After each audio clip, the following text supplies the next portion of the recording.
మునుగోడు బైపోల్లో నన్ను ఓడగొట్టేందుకే కేసీఆర్ సర్వశక్తులు ఒడ్డారని అన్నారు ఎమ్మెల్యే రాజగోపాల్ రెడ్డి. ఆనాడు ఆయన చేసిన పాపాలే ఇప్పుడు ఓడగొట్టాయని చెప్పారు. అధర్మంగా గెలిచిన గెలుపు గెలిపే కాదన్నారు రాజగోపాల్. రాష్ట్రం ఆర్థిక సంక్షోభంలో ఉందని చెప్పారు. ప్రతి పైసా చూసి ఖర్చు చేస్తున్నారన్నారు. మునుగోడులో బెల్ట్ షాపులు లేకుండా చేశామంటున్న రాజగోపాల్ రెడ్డితో Shekhar face to face. Munugode నియోజకవర్గ ఎమ్మెల్యే ప్రతిపక్షంలో ఉన్న అధికార పక్షంలో ఉన్న ప్రజల ప్రాణాలను దృష్టిలో పెట్టుకొని ఒక నిర్ణయాన్ని తీసుకున్నారు. రాష్ట్రంలో ఎక్కడా లేని విధంగా మునుగోడు నియోజకవర్గంలో బెల్ట్ షాపులను నిషేధించారు.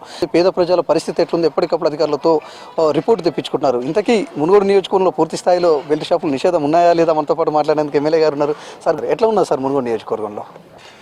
గత ప్రభుత్వం 10 ఏళ్ల పాటు విచ్చలవిడిగా బెల్ట్ షాపులని ఇల్లీగల్ లిక్కర్ గ్రామాల్లో ఊరికి 10-20 షాపులు ఉండబట్టి చాలామంది ఎంతోమంది యువకులు పేదలు చదువుకోలేని వాళ్ళు తాగుడుకు బానిసై వాళ్ళ కుటుంబాలన్నీ నాశనం అవుతున్నాయి. సో అందుకనే గత 18 నెలలుగా నియోజకవర్గ స్థాయిలో మా స్థానిక నాయకుల సహకారంతో పోలీస్ డిపార్ట్మెంట్ సహకారంతో వాటి విషయంలో కొంచెం కఠినంగా ఓపెన్గా బెల్ట్ షాపులు అమ్మొద్దు, మంచిది కాదు అని చెప్పి వాటన్నిటిని కూడా క్లోజ్ చేయించడం జరిగింది. కానీ అక్కడక్కడ దొంగచాటుగా అమ్ముతారని తెలిసింది కాబట్టి వాటి మీద కూడా మేము ఎప్పటికప్పుడు మానిటరింగ్ చేసుకుంటా ఎవరెవరు ఏ గ్రామంలో దొంగచాటుగా అమ్ముతారు అని చెప్పేసి ఇల్లీగల్గా లిక్కర్ అమ్ముతారు అని చెప్పేసి తెలుసుకొని వాళ్ళ మీద కఠినంగా చట్టపరంగా చర్యలు తీసుకుంటున్నాం.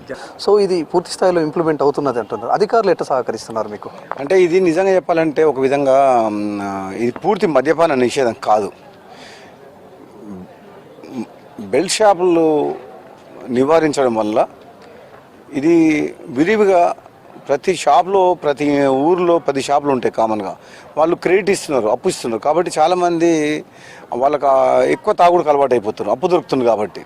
సో దీన్ని మనం కంట్రోల్ చేస్తే కొంచెం వాళ్ళకు కూడా డ్రింక్ కంట్రోల్ అవుతుంది. డే టైంలో అట్లీస్ట్ ఉదయం నుంచి సాయంత్రం వరకు మనం మందు దొరకకుండా చేస్తే చాలామంది పేదోళ్ళు ఈ డ్రింక్ బానిస కాకుండా ఉంటారనే ఉద్దేశంతో దీన్ని తక్కువ చేయాలి, పరిమితంగా తీసుకోవాలి. అది కూడా కష్టపడ్డోళ్ళు సాయంత్రం పూట తీసుకుంటే బెటర్. పొద్దున్నాక చాలా డే టైంలో మార్నింగ్ ఉదయం లేచినప్పటి నుంచి తాగేటోళ్ళు కూడా చాలామంది ఉన్నారు.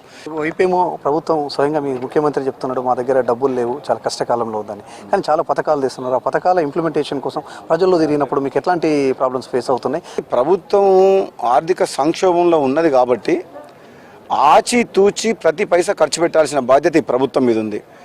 ఈ ప్రభుత్వము ₹1 ఖర్చు పెట్టినా సరే ఇప్పుడు గతంలో ప్రభుత్వం నిర్లక్ష్యంగా అనవసరంగా అప్పులు చేసి రాష్ట్రాన్ని అప్పుల పాలు చేసింది. గత ప్రభుత్వము ఫోన్ ట్యాపింగ్ వ్యవహారం ఇప్పుడు హాట్ టాపిక్గా మారుతుంది రాష్ట్రంలో.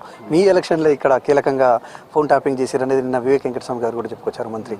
సో మీ ఎలక్షన్లో మీ ఫోన్ కూడా ట్యాపింగ్ చేశారు. దాని మీద ఎట్లా మీరు రియాక్ట్ అవుతారు? కేసీఆర్ మునుగోడు నియోజకవర్గంలో కేసీఆర్ ఉప ఎన్నికల్లో నన్ను ఓడగొడుతందుకు ఎంత దుర్మార్గంగా వ్యవహరించిందో తెలంగాణ ప్రభుత్వం భారతదేశం మొత్తం చూసింది. ఆయన దుర్మార్గము, ఆయన అధికార దుర్వినియోగము నన్ను ఓడగొడుతందుకు అది నిజంగా అది ఫెయిర్ ఎలక్షన్ కాదు, అన్ఫెయిర్ ఎలక్షన్. ధర్మయుద్ధం కాదు, అధర్మ యుద్ధం. అందులో అధర్మంగా గెలిచిండు. ఆయన చేసిన దుర్మార్గాన్ని, ఆయన చేసిన నిర్వాకాన్ని, అధికార దుర్వినియోగాన్ని తెలంగాణ ప్రజలందరూ చూసిరు కాబట్టి మొన్నటి ఎలక్షన్లో కేసీఆర్ని ఓడగొట్టిండు. ఆ పాపం ఆయనకు తగిలింది కాబట్టి టీఆర్ఎస్ పార్టీ ఈరోజు అనుభవిస్తుంది. గత ప్రభుత్వం చేసిన తప్పులే కాంగ్రెస్ ప్రభుత్వానికి మళ్ళీ చేయూతనిచ్చాయి. ఇప్పుడు ఈ ప్రభుత్వం కూడా పేదలకు ఏదైతే హామీలు ఇచ్చారో హామీలను అమలుపరిచే దిశగా పనిచేయాలని చెప్పేసి కోరుతున్నారు Munugode MLA Komatireddy Rajagopal Reddy. Camera person రఘుతో శేఖర్, V6 న్యూస్, నల్గొండ జిల్లా.